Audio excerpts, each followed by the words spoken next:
Colleen Garcia, napagod inaming muntik na silang maghiwalay ni Billy Crawford.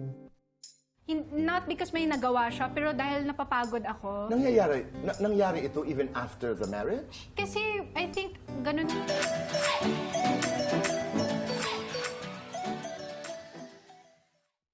Bagaman may pagkakataon na muntik na silang maghiwalay, sinabi ni Colleen Garcia na naayos nila ni Billy Crawford ang kanilang problema kaya magkasama pa rin sila hanggang ngayon. Mariing tinuldukan ng aktres na si Colleen ang mga haka-hakang hiwalay na umano sila ng kanyang asawa na si Billy Crawford. Nilinaw ni Colleen na, "Never kaming nag-break.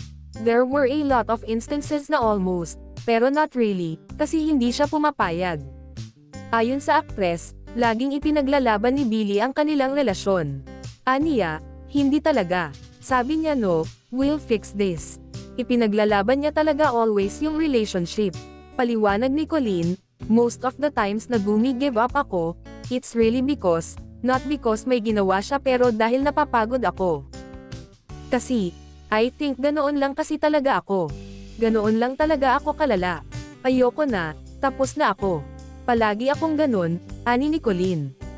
Ngunit para kay Colleen, si Billy ang kanyang kabaligtaran na hindi sumusuko.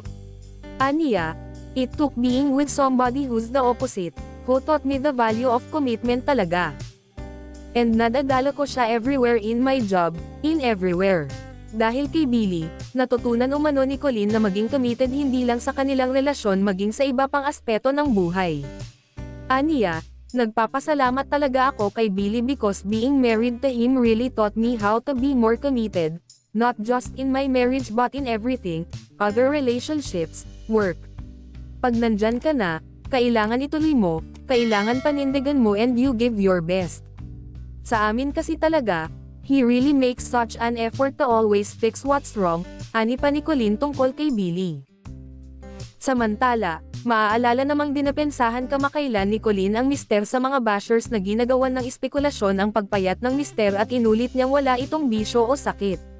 Kasalukuyan daw nasa France ang mister na si Billy kaya nami-miss niya ito at iba pa rin daw pagkasama niya ang mister kung saan meron siyang nakakausap at hindi lang ang kanyang anak na si Amari.